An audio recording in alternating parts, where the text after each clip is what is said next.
चलिए अब हम लोग शुरू करें। रोबोटिक्स एक डायग्राम बनाते हैं, उसमें सारे पहलुओं को समेटते हैं। रोबोटिक्स क्या है? अगर पूछा जाए रोबोटिक्स क्या है तो विश्लेषकों के अनुसार इसकी कोई सर्व स्वीकृत परिभाषा नहीं है। ऐसी कोई परिभाषा नहीं है जो सबसे अधिक या सभी लोगों के द्वारा, सभी वैज्ञानिकों के द्वारा मान्य हो। ठीक है, अलग अलग परिभाषाएं दी जाती हैं।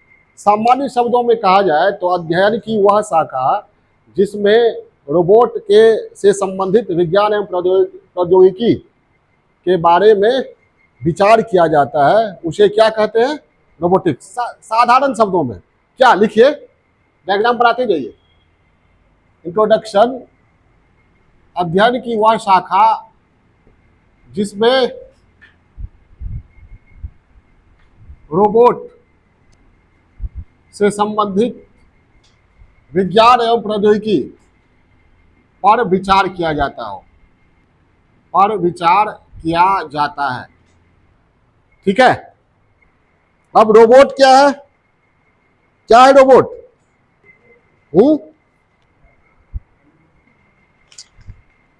हाँ, ये लिख लिए, अध्ययन की वह शाखा जिसमें रोबोट से संबंधित विज्ञान एवं प्रौद्योगिकी पर विचार किया जाता है। किससे संबंधित? रोबोट से संबंधित। अब सवाल ये उठता है कि रोबोट क्या है। ठीक है, तो ये रोबोट की भी सर्वस्वीकृत कोई परिभाषा नहीं है। सामान्य परिभाषा है कि यह स्वचालित, स्वनियंत्रित रोबोट क्या है? स्वचालित, स्वनियंत्रित, स्वनियंत्रित बहुउद्देशीय मशीन है जिसमें आर्टिफिशियल इंटेलिजेंस का उपयोग किया जा सकता है।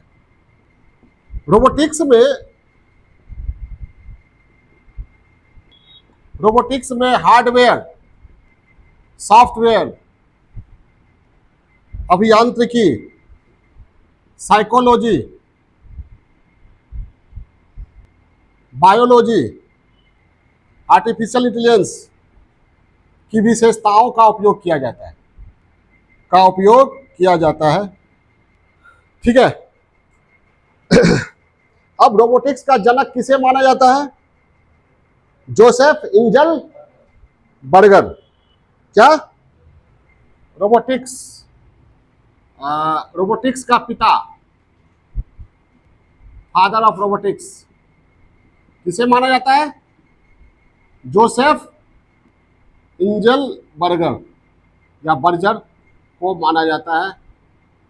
इन्होंने किस चीज का, याद है? यूनिमेंट्स नामक रोबोट का विकास किया था। ठीक है, और रोबोटिक्स शब्द का पहली बार प्रयोग किसने किया? इसाक आसिमोव ने। किसने? इसाक आसिमोव ने पहली बार रोबोटिक्स शब्द का प्रयोग किया। और मैंने बताया 1950 में प्रकाशित अपनी विज्ञान कथा, साइंस स्टोरी, क्या? लायर में इन्होंने क्या दिया? ये विज्ञान कथा में 3 लॉ ऑफ रोबोटिक्स के 3 नियमों का प्रतिपादन किया। विज्ञान कथा में 3 नियम। पहला क्या? रोबोट किसी मानव को हानि नहीं पहुंचाएगा, ना हानि का कारण बनेगा। सिंपल में कह सकते हैं, मानव को हानि नहीं पहुंचाएगा, ना हानि का कारण बनेगा। दूसरा, पहले नियम का उल्लंघन किए बगैर रोबोट मानव के आदेश का पालन करेगा। तीसरा, पहले 2 नियमों का उल्लंघन किए बगैर अपने अस्तित्व की रक्षा करेगा। पहले 2 नियमों का उल्लंघन किए बगैर अपने अस्तित्व की रक्षा करेगा। काफी बाद में एक 0 लॉ आया। क्या आया? 0 लॉ, शून्य नियम। शून्य नियम में सीधा कहा गया है कि किसी भी परिस्थिति में रोबोट मानव के लिए नुकसानदेह नहीं होगा। जीरो लॉ में क्या कहा गया? किसी भी परिस्थिति में रोबोट मानवता को नुकसान नहीं पहुंचाएगा। ओके, अब रोबोट की संरचना क्या है? रोबोट की संरचना सरल शब्दों में समझेंगे, ज्यादा ये नहीं तकनीकी पहलुओं में नहीं जाना है, डूबना नहीं है, सरल शब्दों में समझेंगे। ये इसमें जैसे मनुष्य के का शरीर किससे बना होता है? मांस और हड्डियों से। तो रोबोट का जो ढांचा है वो किससे बना होगा? मांस और हड्डी की जगह प्लास्टिक और लौह इस्पात। मांस और हड्डी की जगह प्लास्टिक और लौह इस्पात, ठीक है। आंख की जगह कैमरा, त्वचा की जगह सेंसर, ठीक है, और वेन्स और आर्टरी की जगह तार, और रक्त की जगह विद्युत धारा, रक्त की जगह विद्युत धारा, और मांसपेशी की जगह एक्चुएटर्स। क्या? Actuators, ACTUATORS, actuators. लिख लीजिए वह।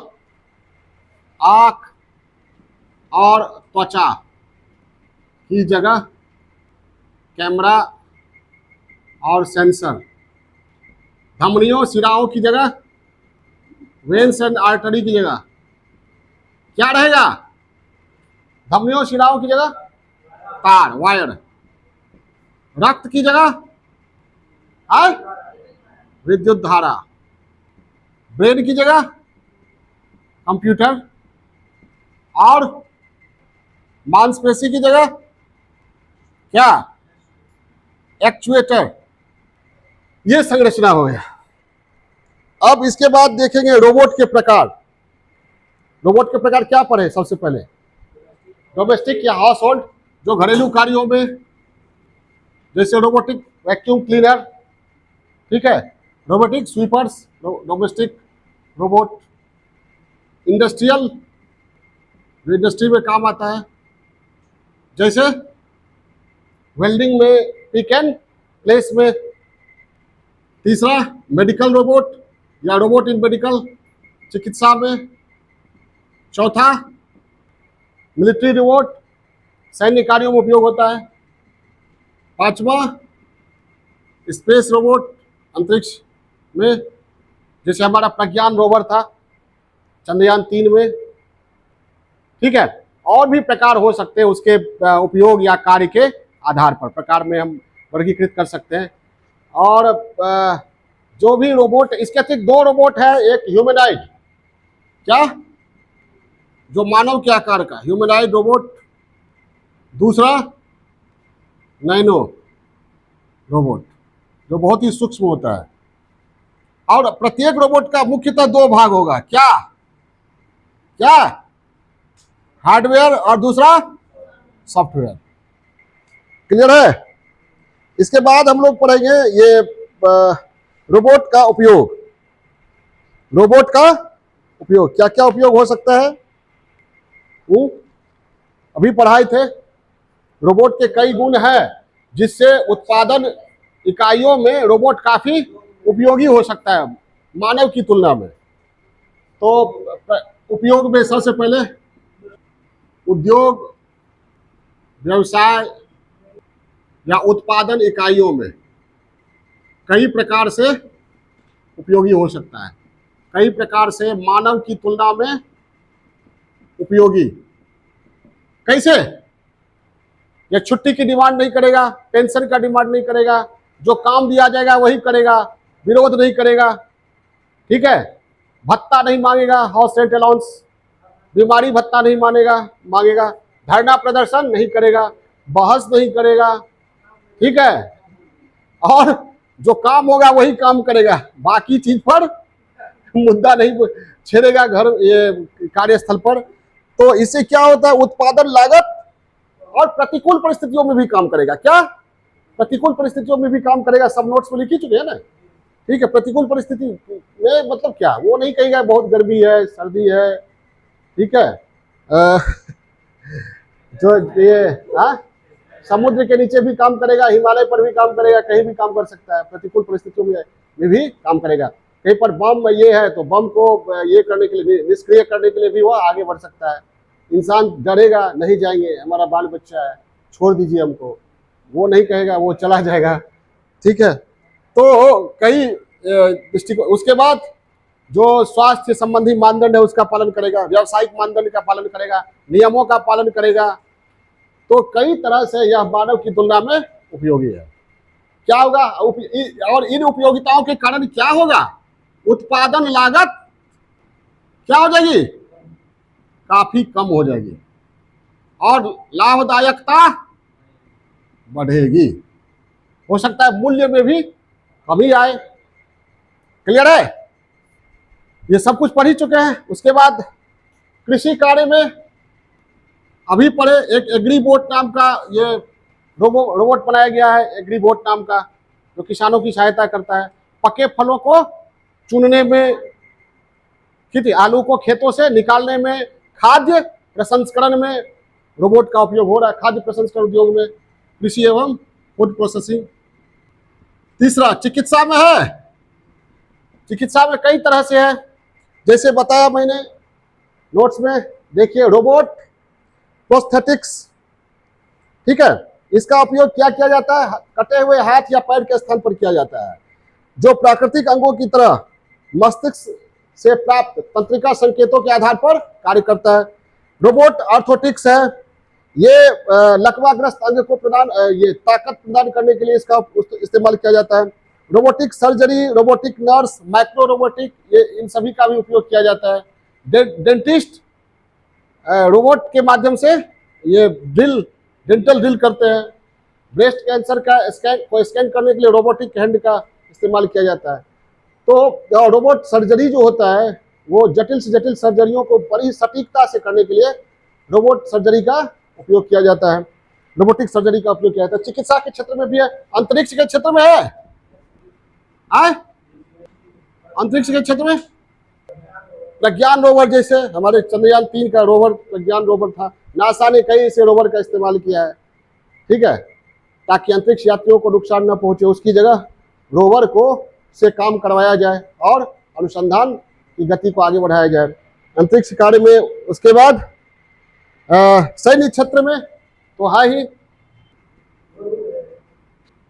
सैन्य क्षेत्र में आपदा प्रबंधन में है। खतरनाक जगहों पर, खतरनाक स्थितियों में रोबोट काम कर सकता है। ठीक है, बम निरोधक दस्ता में रोबोट हो तो इंसान को क्षति नहीं पहुंचेगी। पहले इंसान को भेजा जाता था ना रोबोट को निष्क्रिय, बम को निष्क्रिय करने में। ठीक है, वो समुद्र की अतल गहराइयों में भी रोबोट जा सकता है, हिमालय की ऊंचाइयों पर भी रोबोट काम कर सकता है। तो ये है परमाणु बारूदी सुरंग है कहीं सैन्य क्षेत्र में, उसको हटा सकता है। अब ऐसे रोबोट का भी विकास किया गया है जो भूकंप के मलबे के नीचे दबे हुए जीवित व्यक्ति की खोज कर लेगा। जैसे कोई बलवा के नीचे दबा हुआ है बहुत नीचे, तो हम आप पता नहीं कर सकते कि जिंदा कहाँ है। मरे हुए तो बहुत लोग होंगे, लेकिन उसको कुछ जिंदा तो होंगे। प्रायोरिटी क्या होगी उस समय? जो जिंदा है उसको निकाला जाए। तो ऐसा रोबोट का भी, ऐसे रोबोट्स का भी विकास किया गया है। ठीक है, परमाणु रिएक्टर के रखरखाव में और ऊर्जा उत्पादन में भी, परमाणु रिएक्टर के रखरखाव में, परमाणु ऊर्जा उत्पादन में भी रोबोट का उपयोग किया जा सकता है। और ये सारी चीजें होगी तो क्या होगा? ये सारी चीजें होगी तो कुल मिलाकर तकनीक जीडीपी का ग्रोथ क्या होगा? बढ़ेगा। उपयोग हो गया। इसके बाद सीमाएं या नैतिक बहस का मुद्दा। सीमाएं क्या है? अभी तक आप कंपटीशन देते हैं, परीक्षा में बैठते हैं, किसके कंपटीशन किसके बीच होता है?